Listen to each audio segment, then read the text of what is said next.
Hello and welcome into your Saturday night edition of the LFC Transfer Room YouTube channel.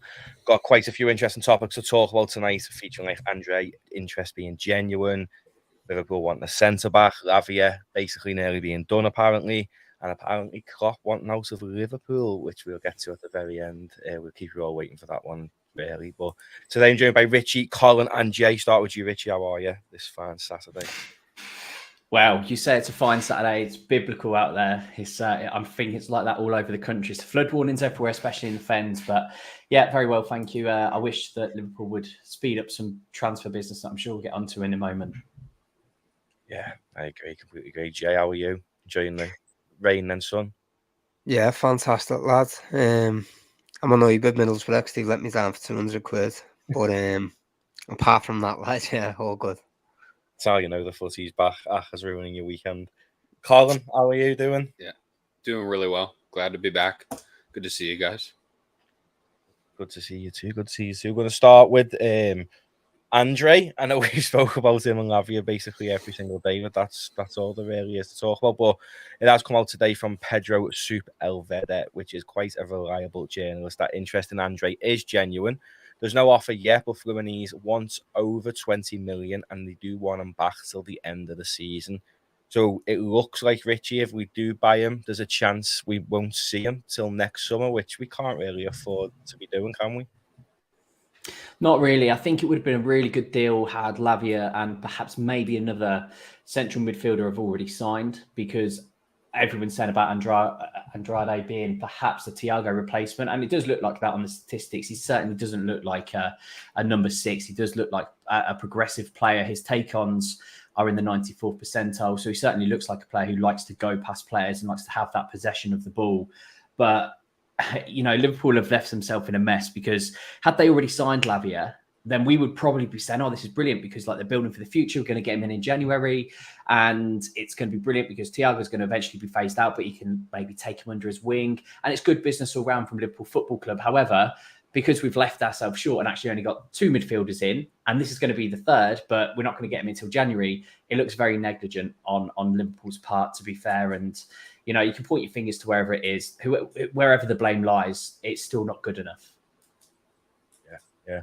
Big up to everyone in the comments. We've got Kev, Jamie Hughes, all the regulars, Anfield lad, controversial Greenland. We'll get to that later on. But Haley asked you, Jay, you really betting on a team and the United manager as well? You have to get your comments in. you can mute it, Jay. I said I got what I deserved then. But yeah, as Richie said, then if we are to get Lavia in, if we go off that assumption, Jay, and we do get Andre, and it means we get him cheaper, but we have to give him back to Fluminense till the end of their season. Is that something you'd be happy with, knowing he is coming in, or do we need to now? I reckon you could probably get away with one now, as long as you got Lavia. And Andre obviously would be more seen as a Thiago replacement when Thiago eventually goes. So it's good for planning for the future, but it's one of them. We need it now. Even if we sign Lavia and he picks up a knock, or one of the new lads do, we're still short and relying on Thiago. Because I seen a report saying the Andre bid depends on what happens with Thiago. It shouldn't. We all know at best he's going to play 20 games, start 20 games at best. So if you're relying on Thiago's injury record, then if paying the extra 10 million means that you get him so you can get him straight away, I'd do it. He's a young lad. You know, it's not breaking the bank hard away anyway. If it doesn't work out brilliantly, you're probably going to make the money back anyway. So I'd rather do that than leave it short. We've got Europa League, so it's a long year with a lot of games. So we do need options in the middle of the park. Colin, Jay mentioned there's been a few reports saying it depends on Thiago. In what sense do you think it means that? Do you think it means with Thiago going, and is that more we have to sell more players to bring someone in, because we have recouped 52 million with Hendo and Fabinho going? So why do we need to sell more, do you think? It's one of life's great mysteries, I think. Why do we need to continue to wait and see what happens with our players that we know that they're going to go eventually, but why does it depend on that? We've already lost 5 players. How can it depend on getting another one in if we potentially losing a sixth? The math just doesn't add up, and it doesn't even necessarily need to be even. It doesn't need to be, you replace 6 with 6, or 5 with 5, but it's got to be close. It can't. I don't see any way that it can be 2 replace 5 with 2. And really, I think even 3 is really stretching it. So it's baffling to me why we continue to say things, or we seem to continue to need to have people go in order to consider people coming in. We've made a good chunk of money, and I think there's still a little bit more to be made. It's just frustrating. I think it's baffling as well, because in years gone by, we've all said, "Oh, but it's the wage structure, and we've got this structure, and we're all really proud of it." But we've seen some massive big wages go out of the window this window. If I'm honest, you've seen Millie, Fabinho, Hendo, Ox, Cater. They've all left, and they've been on pretty good wage. So even that excuse is non-existent now. It's a complete mute excuse. There's nothing there to even suggest, well, we've got restrictions in the wage budget. Like Colin quite rightly said, so many players, 8 have gone out and 2 have come in. So you can't blame the wage budget, and you can't blame the transfer budget. And at this point, it just seems baffling from all of the recruitment team, etc., etc. And I said that I wouldn't panic until the weekend in our WhatsApp chat at the start of the week. So I was like, no, I won't panic. I'm positive. I'm trying to be optimistic. And now it is the weekend. Lavia didn't play last night, and I think that does speak volumes. And that's maybe Southampton actually saying, look, he's yours if you pay up. We've always valued him at 50 mil, always. If you don't pay it, that's it. Game over, and rightly so. That's what they value him at. Now, whether people think he's worth 50 million, I personally don't. But an asset is only what a club values him at, and what a club is willing to pay. So it is baffling, as Colin said, with so many players going out. The wage budget has diminished somewhat. We've got the spending money in there, and it's just flabbergasting how it's taken so long to get someone else through the door after Dominic Szoboszlai. To play devil's advocate a bit here, Jay, out of the 5 that went so far, realistically, there's only Fabinho, isn't there, who might have got consistent minutes, because I feel like although Hendo would, if he would have stayed, would have been captain. Can't see him dislodging Szoboszlai and McAllister. Can you? And their injury records, touch wood, before they come to Liverpool, have been fantastic. So if they're fit, we don't really need as many options as we had last year with an injury-prone midfield, do we, in theory? Well, yeah, I think when people want the exact number of midfielders coming in as to what gone out, it's not realistic. Ox, Keita, and even Millie, you can argue he did play a bit more than he should have last year, but the other 2, they barely got any minutes between them anyway. So bringing 2 players in Sob and Mac, that's fine, but going into the season, we all thought we needed 2 midfielders at least, and now 2 players that were starters last season are gone. So that isn't enough, and the planning of it just seems mad. I think Southampton and Liverpool are both handling it poorly, to be honest, because if we're arguing over another 4 or 5 million, it's pointless. If he's your man, get him, because if he's not, move on. Southampton are playing it as if they're guaranteeing that City are going to spend 40 million on him next season. They're probably not. City have got their pick of players that they want. If Lavia stays in the Championship for a season, I can guarantee you that Man City aren't buying him for 40 million. So they should just take the money they can get now, because no one else seems to be in for him. And if we're not happy to pay 50, sound, move on. We've got no time now. Klopp was saying he wanted all his players in for pre-season. The season starts in a week. Pre-season's over for us Monday. So something's clearly gone wrong with the planning of it. It's just so poorly done, mate. The organising of it's awful. Yeah. And finally, on Andre, Colin, is this someone you'd like to see come in this year and not go back to Fluminense for till the end of their season? Because he does look exciting, doesn't he? Can he cut it out in the Prem now? Yeah, he really does. And I think really if he's someone who ends up going to, I think we had chatted about this in the WhatsApp. If he ends up going to somewhere like Porto, or ends up going to let's say a lower European league. Next year, the year after, someone's in for him for double what we might, pay for him now. I think, and these are the kind of signings that we really like. I think we've really needed, instead of getting them from Benfica for 80 next year. Like, get the guy now and get him for 20 or 25. Like, take the risk. It's we're talking about this 25 or 30, whatever it's going to take to get it done.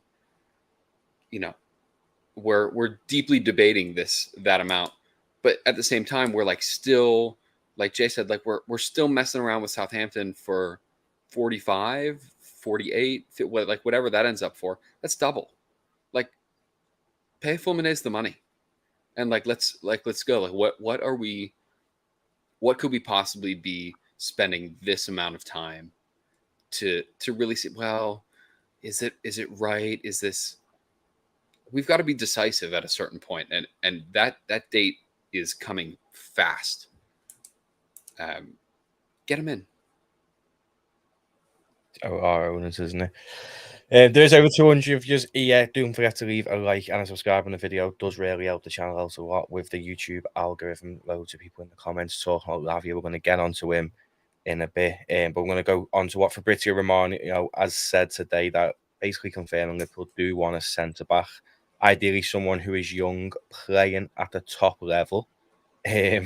Laughable. After that, it was like difficult with so little time left, considering we've had all summer, Richie. I mean, it's good that we are in for a centre back, but we all knew that anyway. But it looks as though it's something we're going to move on to after a midfielder comes in, to say Lavia. But for Liverpool to be saying that they're struggling with the time left, it's laughable, really, isn't it? Yeah, and again, it just goes down to that negligence. If they knew that they wanted a centre back at the start of the summer, why didn't they act upon it, first? Not first, because obviously we need the midfielders had to come in. But let's not also forget that. And again, I don't want to moan, because I always try to be positive on streams, because there's enough negativity about, especially as soon as you log on to the X app or Twitter, whatever you want to call it.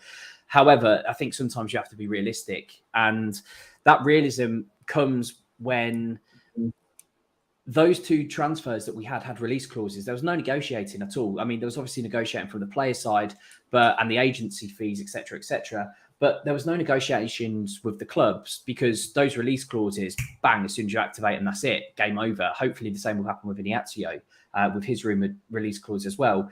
So again, it feels like it's not as if we've been trying to get Szoboszlai in all window, and then finally we've got our man. In fact, that was done pretty swiftly, to my understanding. Same as Alexis McAllister, two great signings who I think will revolutionise that midfield if reinforcements come in.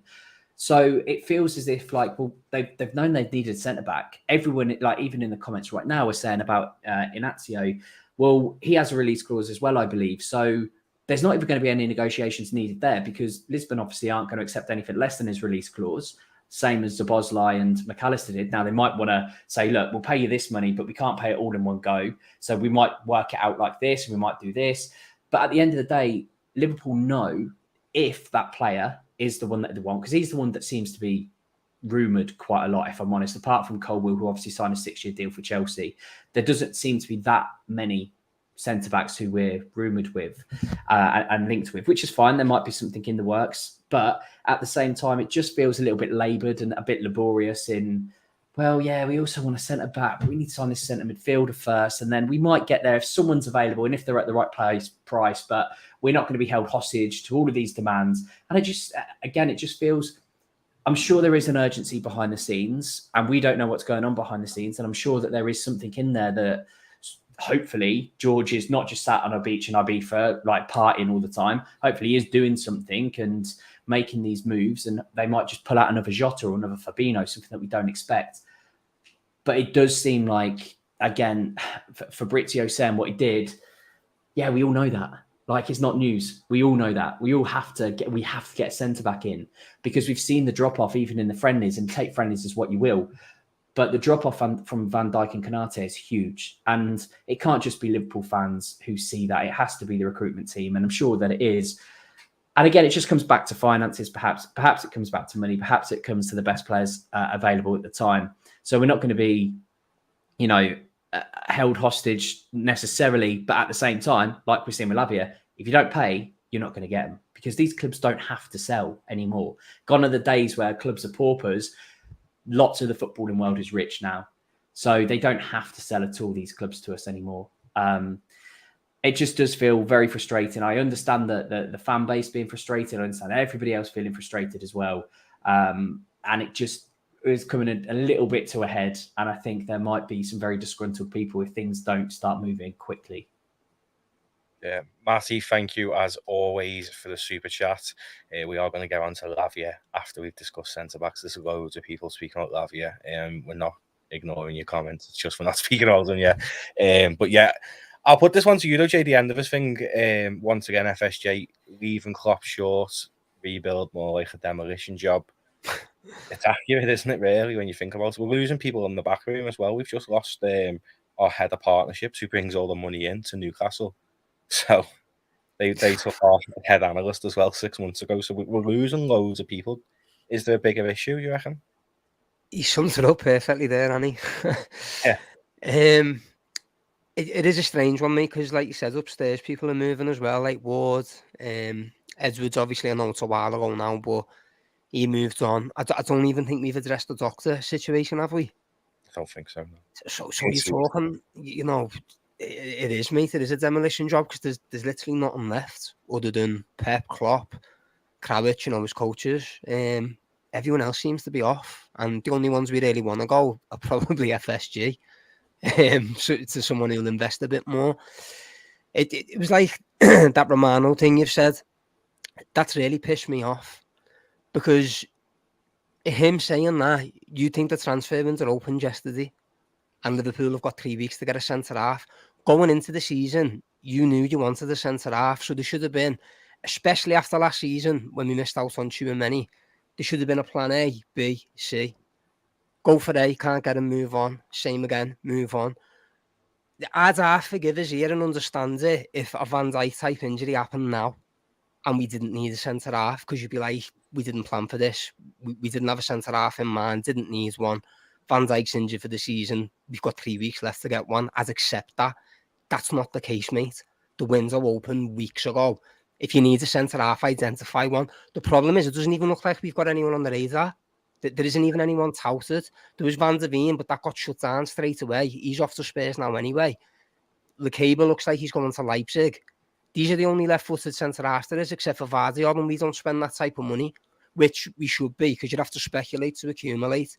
Vardy's a very young defender, going to be one of the best for the next 10 years.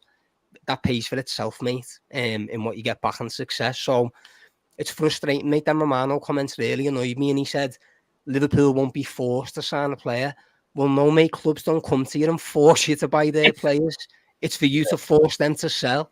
It's shambles, mate. So completely agree with what he said. There is a demolition at the minute. So I've got to try and be optimistic, but there's a week left, mate, and a lot needs doing.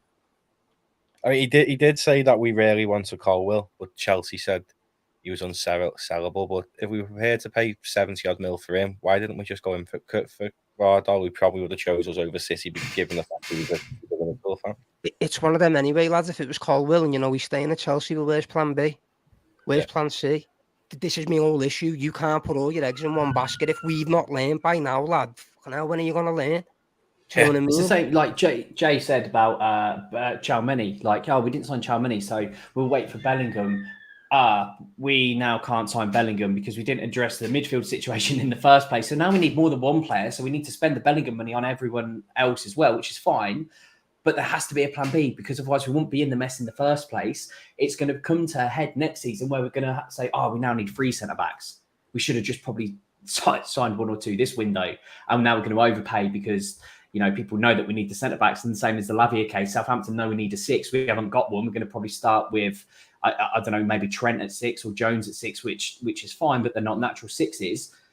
And again, Southampton like, well, listen, we know you need a 6. So we're going to charge you 50 mil because that's what we value him at. And if you don't pay, you're not going to have him. And it's going to be the same next summer if we don't sign a centre-back.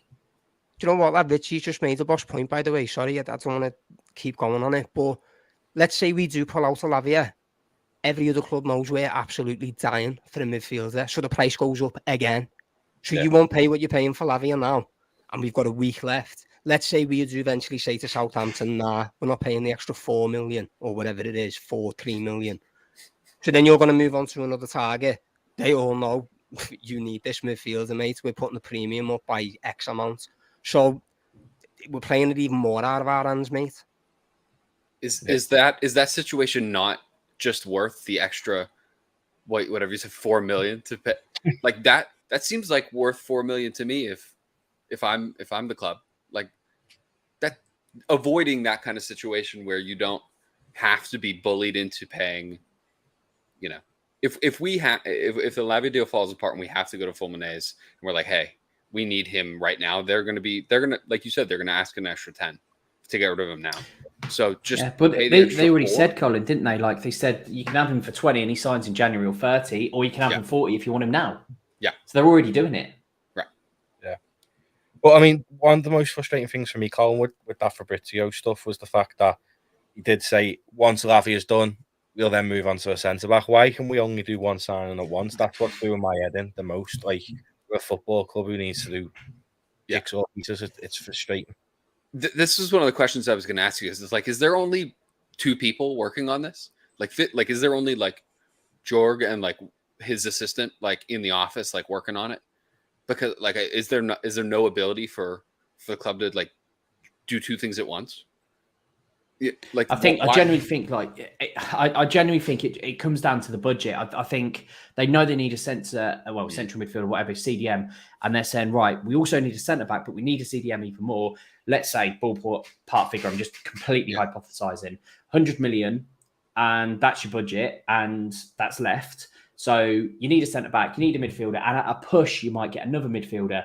And I think they're just going for the priority first, and that's why the negotiation between, you know, pay an extra 4 million. Yeah, that's fine. I agree, by the way, because I think Lavia will be worth the extra 4 million in the next 5, 6, 7 years, considering he's 19 years old. It's going to be homegrown. We don't have to worry about that. I think it'd be worth it. But if that 4 million then stops you from getting Inácio in, that may be Inácio rather. We're not signing the Leicester striker. As far as I know, we might be. But like, I think that's maybe why they're doing it like that. But again, it doesn't make sense because we're going to do it after we sign a central midfielder. Yeah. We're struggling even doing that. Right. So, it feels like, okay, it's now August 31st. What's Ozan Kabak up to? Because we know that we need a centre-back and we've just got Lavia over the deal. So quick, let's just get someone in, you know? The analogy I was thinking of is like, if you're trying to like do a puzzle, like a jigsaw puzzle, and you're like, I am only going to put this one piece in. I will not move on to another piece until I put this piece in. This does not make sense. Like, why you can do something else. You could try something, at least have that work put, all the behind the scenes stuff put in so that, if this does fall through, then we can immediately then start transitioning, because you're right. They're playing like a value game with, highest need and amount of money left to spend. So if we're able to spend the 50 for a central midfield or whatever, then that obviously is going to affect what we're going to be able to spend on a center back or whatever else is needed. But if that falls through, then all of a sudden then that can rearrange. And I get that there's like different sized puzzle pieces to this, but it just seems like we've left so little time to try to get this sorted out. And that to me is the frustrating part is like Jay said, like we apparently wanted to get this all done so early, and that clearly has not happened. And I mean, I can't. I was thinking about like the center back need as well. Like based on everything we've seen in preseason, Joe Gomez is the backup right back, right? So that leaves us with a need behind a center back, unless Kwanzaa is going to be our fourth center back, and that seems deeply risky. So like we saw that weeks ago, and I'm sure they saw that even before that. So why can the center back, especially if we're going to go pay Inácio's, if we're going to go pay his release clause, why could that not have been done?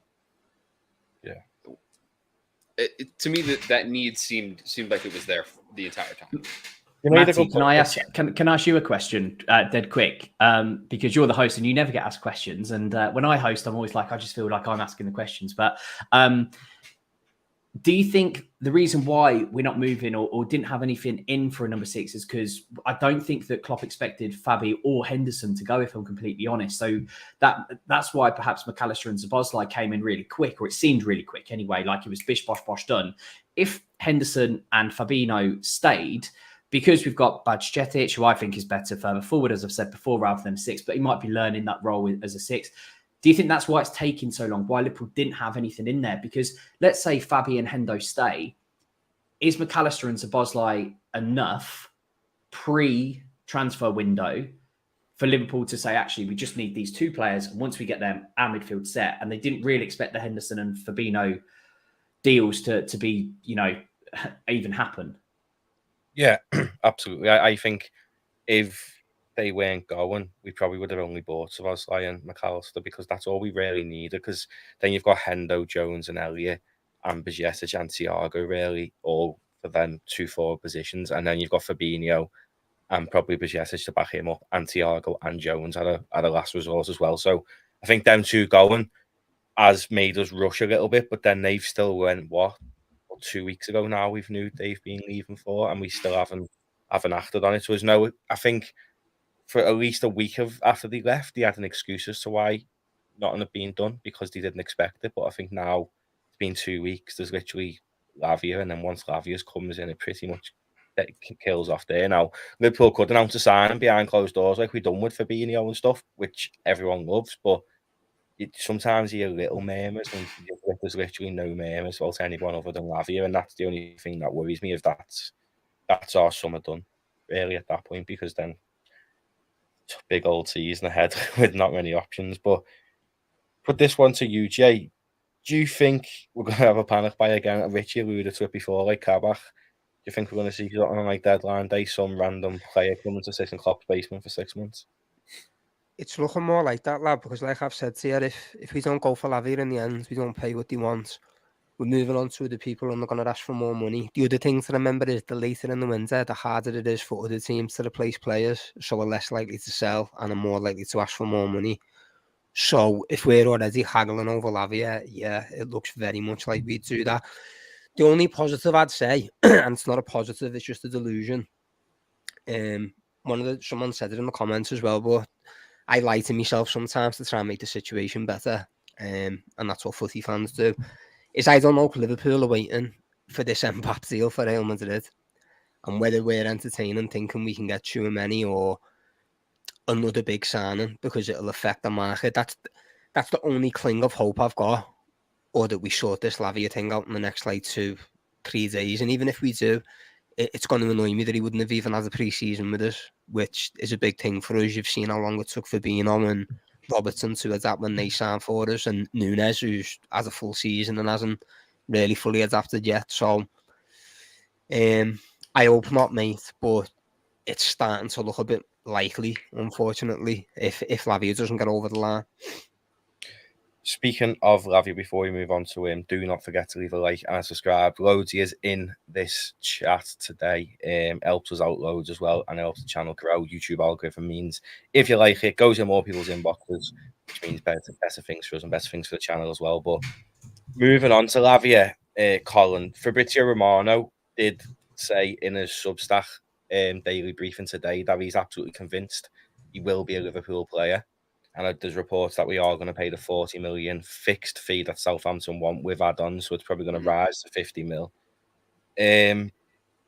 All but confirms it, to be fair, because I don't think he'd say something like that if it weren't nailed on. He stood on the Gvardo Hill for City for weeks, even though everyone was saying that was dead and stuff. So, I mean, I'm pretty confident myself he ends up a Liverpool player. Yep. But like Jay said, it's just a bit annoying, isn't it, that he's going to come in now. Say for example, Tuesday, Wednesday. He's not going to be in the squad for Chelsea, surely, after 3 days training. Not a chance. No, I had gone on holiday the week before last, and I had texted in the WhatsApp like, hopefully we get some business done. And there's not been a word of actually getting it done since before then. I would generally agree. I think it's like a very high possibility that it gets done. him not playing last night, I think, kind of really points to that. It just is so frustrating the time frames in which it has taken us to get this done, when this has been their asking price the entire time. I do think it gets done. I don't know when that would put him in contention to actually get in the team. 2 weeks in, 3 weeks in, hopefully immediately. But I think that would depend a lot on, the true quality that is seen once he shows up to training. So I think it gets done hopefully prior to next weekend's game, and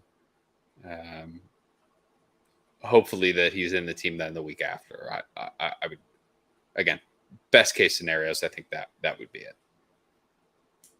Yeah. Rakjag and Ninja, thank you so much for your super chat as always. Go straight back into the channel to keep improving our content for you. And we are on 65 likes. Do try and get us to 100. I've seen a comment from you somewhere about where it came from. It's Fabrizio Romano in the Substack. He's saying it's pretty much all on Southampton, not on Liverpool with the next bid. He's saying we did try with 42 million, and he is convinced that we will improve the offer, and basically it's on them to accept it then and meet their demands in the Substack this morning. So with that, Richie, I mean, I do think we probably are going to meet the demands, because we pretty much got no choice. Like we've said it quite a few times in today's stream, that if we don't bring them in, we're fucked really, aren't we? Yeah, for lack of a better phrase, I agree with you, because like you said, it only seems like he is the only six we're looking at. I think, Andre is more advanced. He's in that Thiago role, looking at his stats. I don't watch Fluminense too often, to be fair, so I can't say I watch him on a consistent basis. However, I can say that he doesn't seem like a six. So he does seem like the only one. I think, like I said, it did speak volumes yesterday that he didn't get on. And bearing in mind, Southampton only won that game quite late. He could have come on and changed that game for them quite early on. So, it's one that they're obviously waiting for. Now, Southampton, Liverpool should know they have a great history transfer-wise with Southampton, but they also didn't start that way. The issue with Virgil van Dijk is, I'm just going to stop and pause. And Black Dragon Ninja, thank you so much again for your contribution there as well. That's absolutely phenomenal. So thank you very much. And we won't talk about receiving hairlines. Exactly. I was just about to say. But thank you so much. And I've now lost my train of thought. But it does seem like, the Virgil van Dijk, they said, well, listen, you completely break the rules in the summer. We're not doing business with you. Cheers. Shut up shop. They'll do the same again. They're not stupid. Southampton are really good negotiators. They're good club owners in terms of transfer signings, especially what we've done with them in the past. So again, it's just baffling. They said 50 million all the way. Now I'd completely get it. They said 40 and Liverpool bid 42 and then Southampton went, nah, we want 50, because that would annoy me. I'd go, what? Like, we've met your demands, but they've always said 50. So why is it taking to the third bid? Now I get the point of negotiating. Now negotiating is absolutely fantastic if you have the time to do so. Liverpool don't have the time to do that. So I've seen on Twitter actually, and it was a really good point that somebody made about Alberto Moreno, that Sevilla wanted 25 million for him originally, and Liverpool negotiated it down to 12, and what a good deal it was, bearing in mind like Moreno didn't have the most successful Liverpool career, although, he did well out of it. That's fine, because we had the time to do that. We don't have the time to do that with Lavia. He's not going to be in the squad, I very much doubt, or certainly not the starting lineup against Chelsea. And if we get exposed in that centre-back / centre midfield region, or Trent can't play that inverted right back that he likes to do, and that we did see really good success with at the start of last season, then again, that's on them. That's on Liverpool Football Club for not doing the business early. Jay, I mean, don't you think, like Richie said, we've dealt with Southampton before.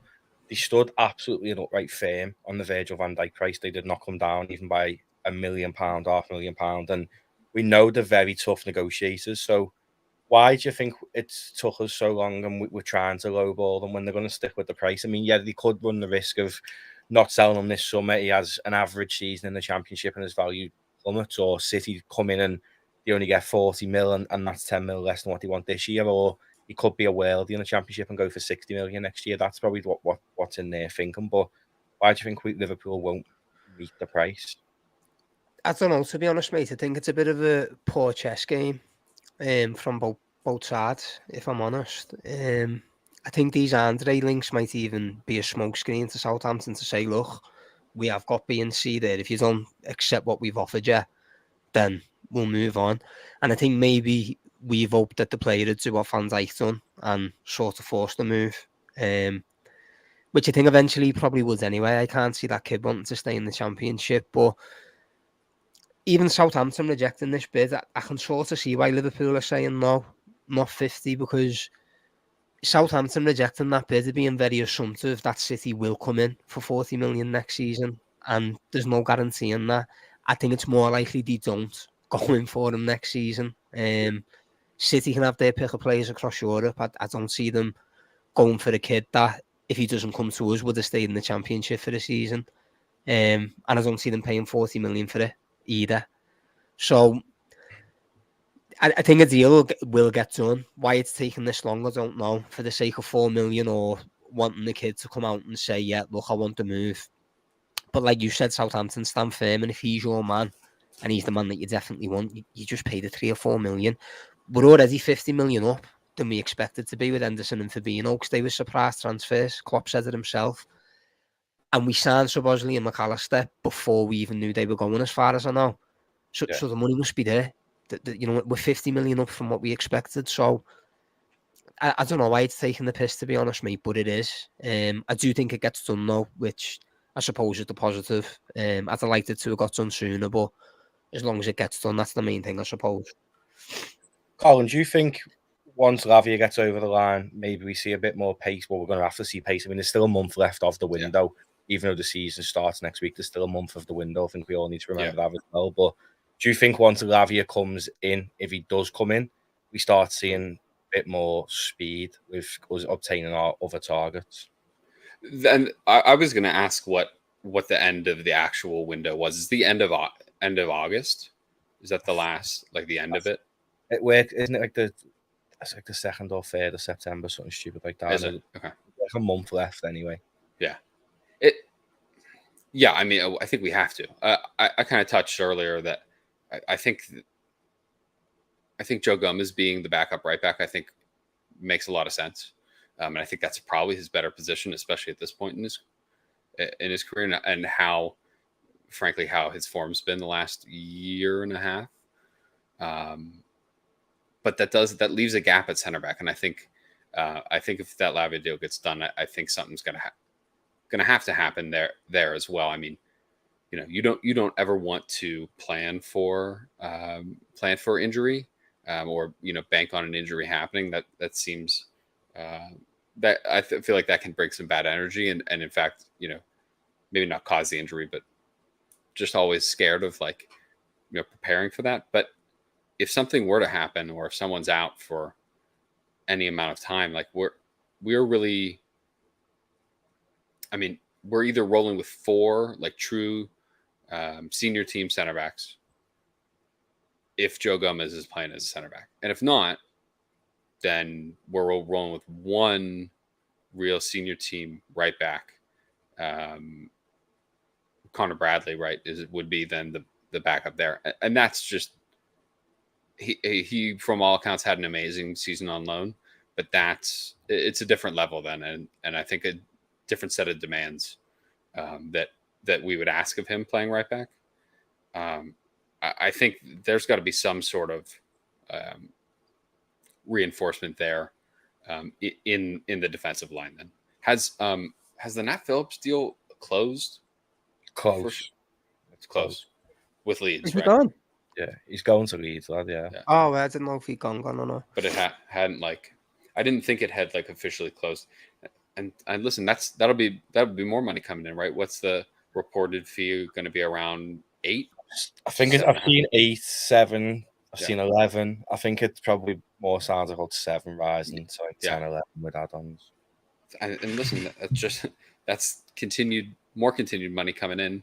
That, you know, that would take us essentially to like around 60 incoming, £60 million.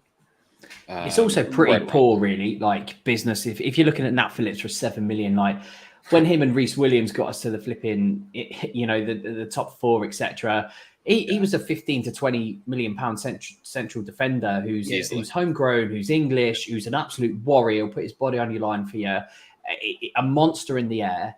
And we didn't cash in on him, and we just let him sit and rot for 2 seasons, and now he's worth 7. So again, it's so poor from the club to let somebody like that, who had such a big impact on Liverpool. And let's be honest, he did. If it wasn't for him and Reece Williams, we certainly wouldn't have got, where we did.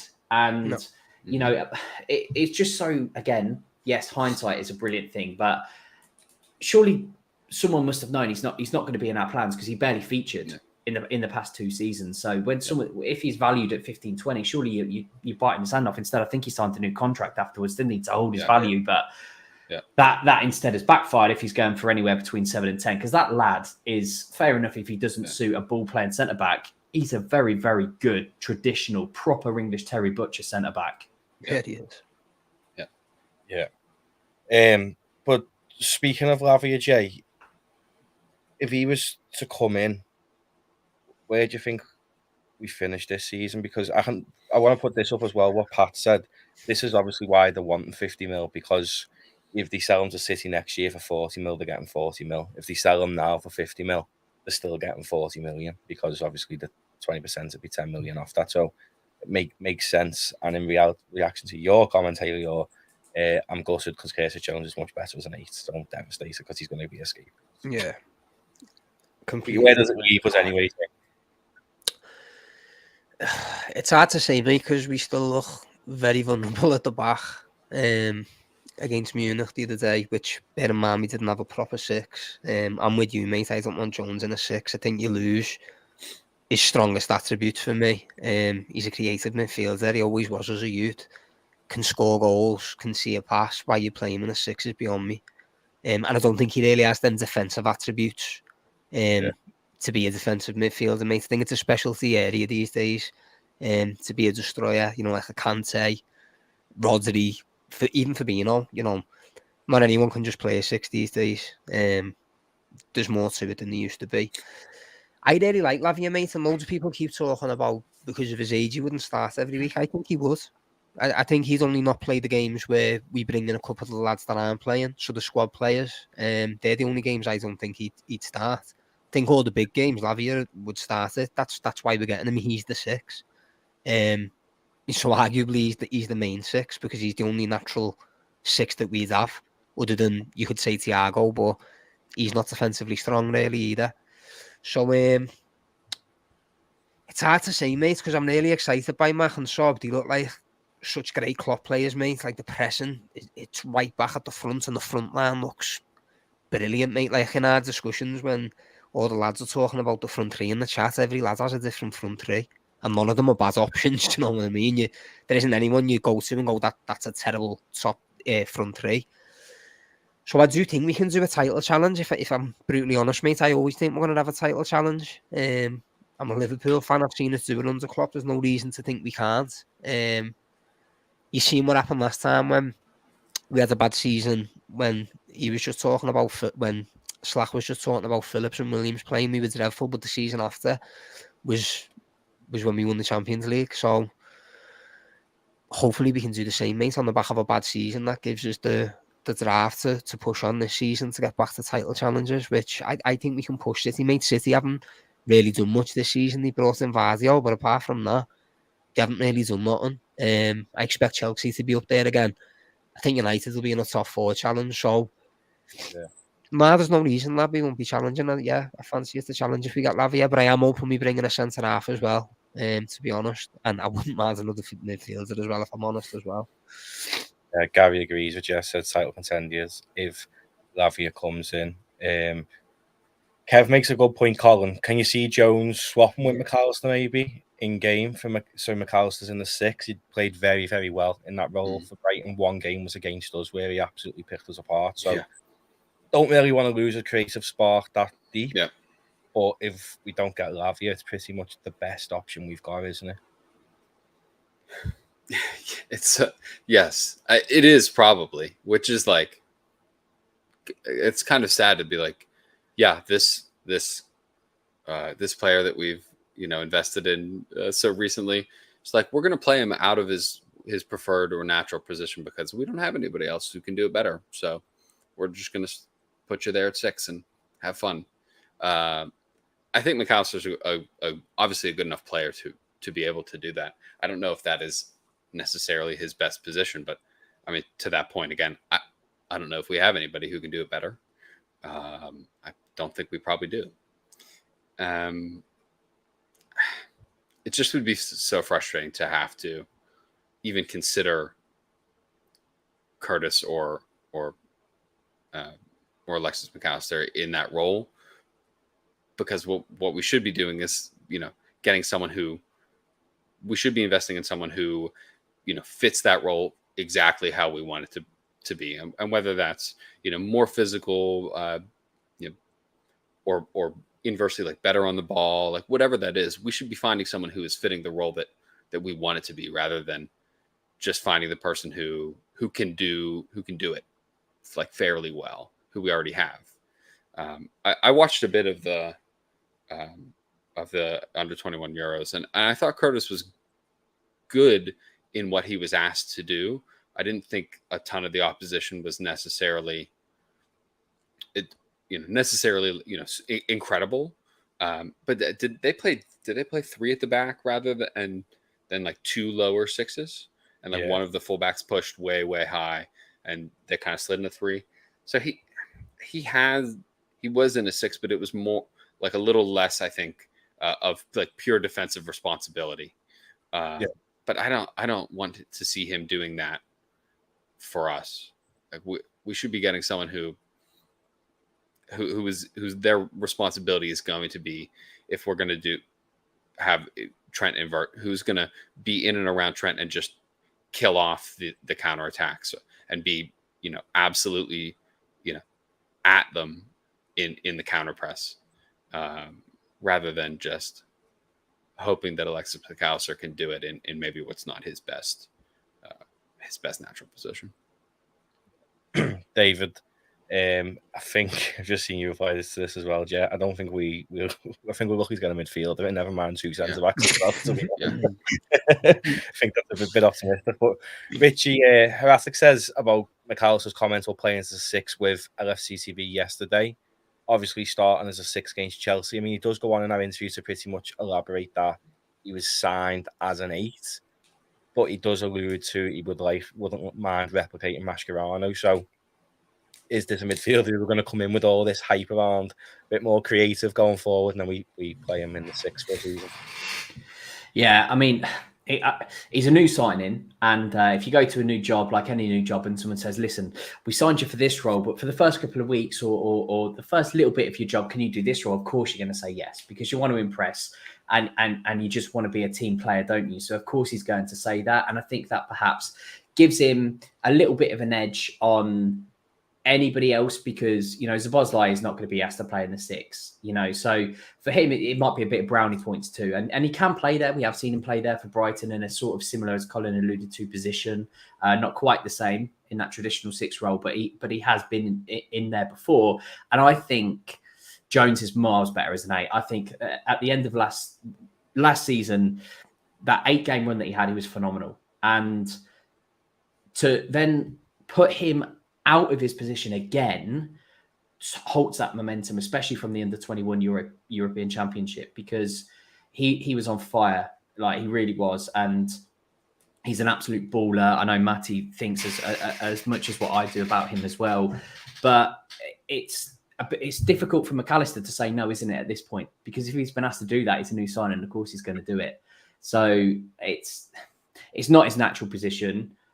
He is way better further up the pitch. But again, we're suffering from lack of options, and it's our own undoing. And now we're asking this lad who's signed off the back of a World Cup win.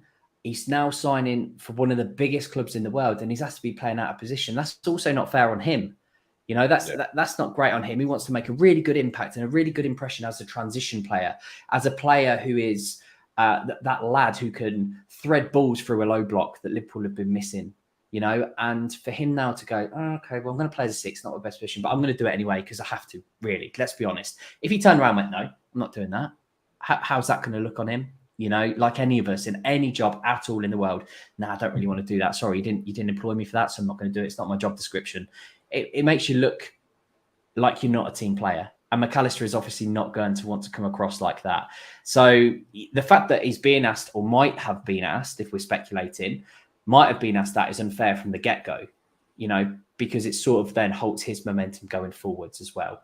So it's an interesting one against Chelsea, because I don't know who can play in that 6. I think there's a few options, but who naturally can play in that 6 is going to be a really tricky one. And I think next Sunday, we're just going to have to go all out attack, because I think it might be, unlike the past 4 meetings, by the way, good stat for you, the last 4 meetings Liverpool played Chelsea, it's all ended 0-0.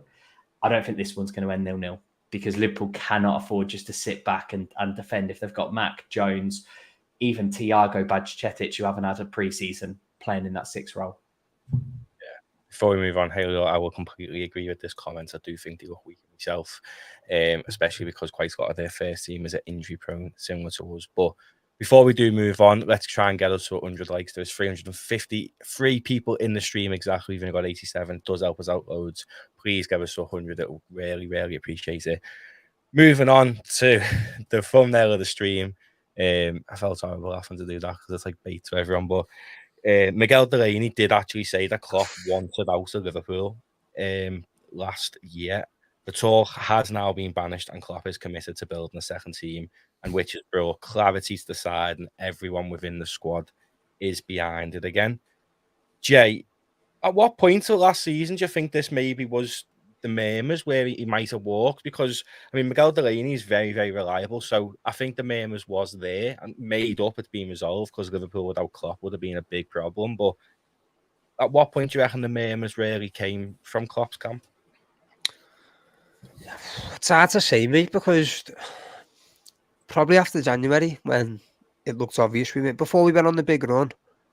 Well, not the big run, but when our form improved over the last 10, 12 games, probably a couple of weeks before that, mate. I'd seen a comment about, like, oh, he was more agitated than ever. Well, wouldn't you be if you had a squad of players that had nearly won everything last season, and now none of them can be arsed running 12 blades of grass? Of course you would have been agitated. If you've got a well-oiled machine that works brilliantly and the next day it's broke, you're going to be pissed off. Of course you are. So it's stupid, I think. Klopp doesn't strike me as the type of fella where if he wants out, he won't go. I think he'd go. I know how much he loves the club and that, and he likes a proper goodbye and stuff like that. But I think he'd have announced it, and when at the end of the season, it was a perfect opportunity for him to go because of how bad the season was. But I imagine if that is true, last season he was thinking of going, it would have been around Christmas, January, because it was obvious the season weren't improving. We beat Villa, didn't we, Boxing Day, and then again, it was up and down. So I imagine it's been around that time, mate. But he probably thought about it all season, and I wouldn't have blamed him, to be honest. Just for clarity, it only broke today. So I'll put that to you, Colin, because the comment, I'm turning to that in the sense that, why has it broke today when the murmurs were last year? Like, why is it coming out today, just before the season starts, just before we're away to Chelsea? Why? That's a really, really good question, I think. Is like, and it would be so interesting to know where the story came from. Would really indicate, I think, why it is being why it's being reported on and broken now. If he was, in that sort of state of mind, like we were saying, in the middle of last season, like I can totally understand and empathize that. Like, there was a stretch where we were absolutely abhorrent, and it was like work to for me to sit down and watch us. I'm like, we are going to be awful, and I know that, and we've been awful for several games, and I know that when I sit down here, I'm going to watch us, and we're going to be terrible. So I can only imagine what the leader of the team would be like, and like Jay said, he knows, he knows and has seen these players win everything, win absolutely everything possible. So to have that sort of expectation for those players and to see them play in the way that they did, I'm not surprised that he was like, this is really, or that would really weigh on him. He seems to be a very sort of obviously like emotional and like empathetic sort of person. So that's not surprising for me. If that is a story that has been kind of leaked out by his agent or, you know, someone near him, I think that would be a large indication that things are still not right behind the scenes, and that he is continued to be frustrated by some of the business behind the scenes and some of these extra duties that he's kind of taken on. If that's not come from him, I'm not necessarily convinced that it is come from his camp. But if it hasn't, I wonder if it hasn't come from someone with maybe inside knowledge as to his feelings around that time, but you know, would be maybe more associated with a different team, or you know, from someone there that they've kind of been holding on to that to kind of throw that wrench right before the start of the season. You know, nothing like making a little drama from our rivals. So that wouldn't surprise me either. Matty, nice one as always. Big up Titan as well. Everywhere. Sports threads always like watching the rest of these owners. I know how Klopp feels. I want out as well. Yeah. Do you know how Klopp feels, Richie? I think that we all feel the same, don't we? We're just fed up of the owners really now at this point. It's I don't know. It's so difficult, isn't it? Because I don't want to ostracize any Liverpool fan. I really don't, and saying you have to be FSG in or FSG out. There are grey areas, you know, involved in everything. I don't think you have to be one way or another. And that might be just me being diplomatic and maybe sitting on the fence a little bit. But at the same time, there's nothing but frustration at the minute. And that is the way that everybody feels. And that frustration won't go unless we get a decent result against Chelsea. In fact, it'll only heighten and double and treble, you know, the amount. If we don't get a good result against Chelsea, I think that the club will have a very big shadow over them until transfer deadline day and until more people walk through the door, because that's what the issue is, isn't it? You know, the issue at the moment is with transfers. And yes, we always want more, don't we? You know, we always want more. Even when Van Dijk and Ali came in that year, etc., we always want more. And that's absolutely fine, because you do. But at the same time, you could look back on transfer seasons perhaps 3 or 4 years ago gone by and say, well, Liverpool have done enough. However, it's this season, certainly that doesn't feel like it's the case. I think we always said we're +1, whatever goes out. You know, a +1 midfielder, we need an extra 1 to whoever goes out, knowing that Ox and Naby were going. Perhaps they count as one player. But it's so frustrating. And I understand why Klopp, maybe 12 months ago when he had like 6 players out in pre-season, felt like he wanted to walk. As in say, look, you've got to help me. I've built this dynasty. I've won everything, literally everything. We can continue to do this like Sir Alex Ferguson did. We can continue this revolution if we just put in money here and there. We're not asking for worldly signings every single season. We just need 1 or 2 to keep the engine going and to keep the wheels turning, to be the elite and to be one of the best teams in Europe. And that didn't happen. And that's now what fans are feeling. And Klopp must have felt that. Klopp must have seen, no matter what people say, you know, Klopp must have seen the writing on the wall before it was written, because if not, he wouldn't be the person that he is right now. He wouldn't have won everything. So, you know, for the people who are saying that Klopp's a yes man, I still think that Jurgen Klopp is the best thing to happen to this football club, perhaps in the Premier League era, if I'm completely honest. You know, since 1992, since the days of Shankly and Paisley, etc., because he understands the club. And it's not just that. He brought success to the club where for 30 years we declined. So he's seen all of this. So he must have seen that frustration. So for Miguel Delaney to come out today and say it, and yes, it did just come out today from Delaney, which is why we're talking about it now, he's either a Chelsea fan and he's trying to disrupt Liverpool, which is fair enough, fair play, using your platform, or B, he has had this new information, or relatively new information, that he thinks, okay, I'm confident now enough to tweet this out. So it's a very strange timing just before the window, and it has made every single Liverpool fan a little bit antsy as well, because yes, we all know they need signings. They needed them last year. So if Klopp felt like this last year, how does he feel about it now? And that's why it's come out today, because it's a little bit of stirring the pot moment where, okay, well, you know what? You didn't have the best summer last season, and look what happened this year. You missed out in the Champions League. You've not had the best summer this year. What's going to happen next year? So it is great timing from Miguel Delaney. But at the same time, it was a bit of a clickbaity article because it does say, as Matty said right at the start, Klopp is absolutely dedicated to the rebuild 2.0. It was Hendo, wasn't it? Yeah. Hendo's got off and said he was going. So heretic. I think it's Julian Ward. Yeah, Heretic was saying it was after a 4-4 game against Southampton. It's not on comment. It actually came from this article today.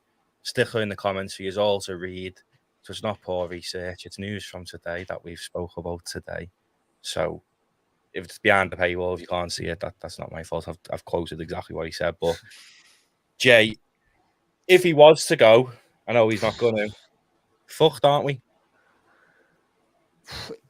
Let's just say what's happened over the last 7 years, whatever it's been, the Champions League, the Premier League, the challenges for the leagues. We've missed out on stuff by now a point twice.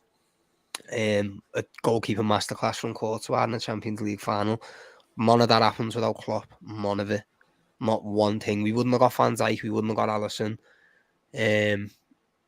None of it, mate. None of it would have happened. He's had a shoestring budget. You give any other manager his budget that he's had, there is absolutely no way on earth that they do what he's done. And that's the only thing that I hate is imagine he did get given it. It's like Richie said before, it would have been like the Fergie times. I'm 100% convinced of it, mate.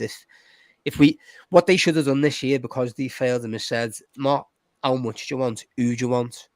You tell us who you want, we'll go and get them, because we owe you that, because you've given us everything. He's made us a $4 billion, $4 billion, whatever you want to say, 4 billion club. We weren't that, mate, before him. Nowhere near it. He's going to make them very, very, very, very rich men when they sell. The least they could have done was back him with whatever he wanted this season. I'm not talking Chelsea money, but if he wanted Bellingham and 2 other very good players, they should have given him it, because he's more than earned it, mate. No one else would have done what he's done. I mean, there's an argument, Colin, isn't it, before we go, that when Klopp eventually does go, that's probably when FSG would probably sell, because it's only going to plummet with them when he does go. I don't know if this is a hot take or not. I think Jurgen Klopp is the club's most valuable asset. Yeah. Full stop. More so than the stadium, more so than the training ground. He is the most valuable asset that the club has. And when he decides that it's time for him to go, we should all be shitting our pants. Yeah. Because he's everything. And to me, this is the greatest issue that I have with the owners, is that they seem to deeply not understand the value that he has brought, singularly, that he has brought to the club in terms of like attractiveness, in terms of overall value, of course, really like the most deeply important person in certainly in the club's history since I have been supporting the club, like 2005. And I don't think that is particularly close. I will be so upset when that day comes. And I'm sure everybody else will, but hopefully we've got some more really great memories before then. But to Jay's point, it would have been phenomenal for them to say, okay, you're going to build one last team for us. It seems like that's probably the case. Yeah. What do you want? Who do you want?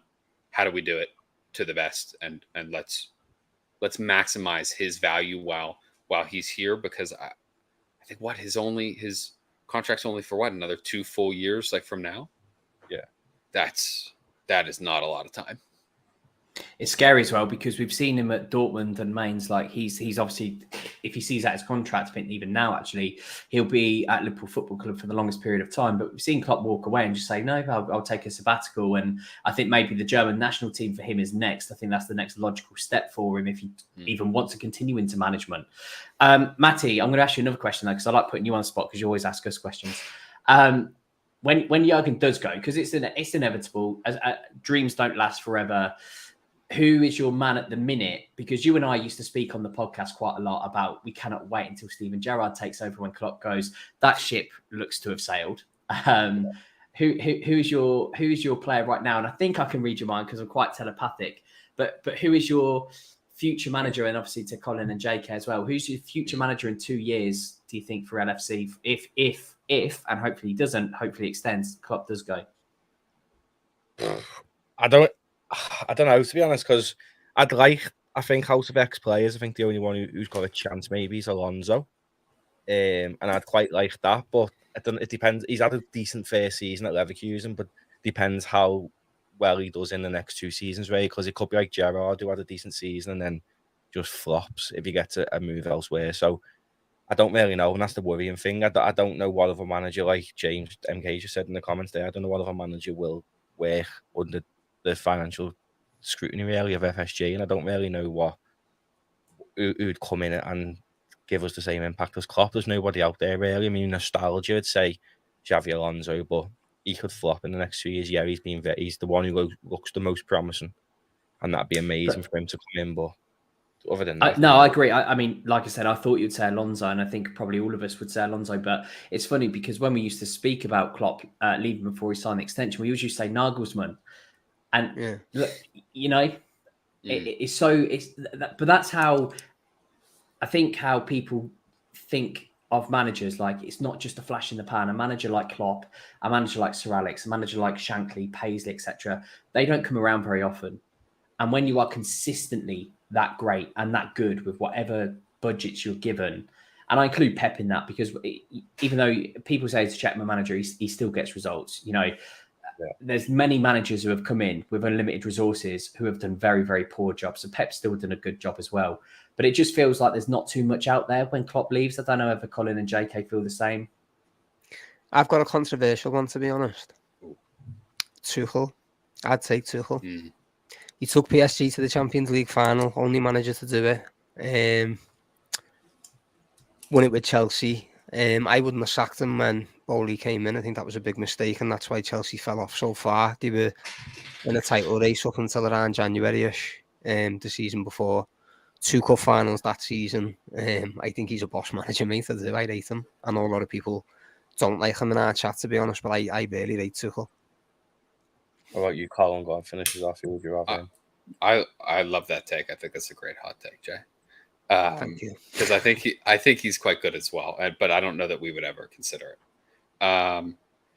So no big affection with Chelsea. That's the only reason I'd say it. If he was like a Chelsea legend type thing, like Mourinho, I'd be like, nah. But there's no love lost there. Do you know what I mean? I don't think there's any at all. Come in with the middle up to them and go and win the league or something. So I would have said Xabi Alonso. He's in my top 3 favorite Liverpool players ever. I love him dearly. I hope they have an incredible season this year. I watched the Bundesliga a lot. It's pretty available here in the US, so I can't wait to watch him, and hopefully that goes really well. Outside of him, I mean, Richie made such a good point. It's like a lot of managers are kind of flash in the pan, and it's like a very quick in and out. I mean, right now, I think Roberto De Zerbi he's a hot name, but I think it's a great shout. Great shout. Yeah. But we will leave it there for this evening. I've seen a comment that we had surpassed 100 likes, so thank you so much to everyone who has left a like on the video. It does help us out loads. We will be back tomorrow, as always, 7:30, and then next week we have got some different streams, some special streams building up to the season, like Prem predictions. I saw Haley your comments asking when that's one day next week, either Tuesday, Wednesday, or Friday. They're the 3 days where it's going to be different streams on, with like prediction streams and stuff like that. So do tune into them. But we are back tomorrow at 7:30. I've been Matty. Nice one to Richie, Jay, and Colin. If you are just about to leave and you haven't hit that like button yet, do that for us. It helps us out loads. But yeah, nice one for watching.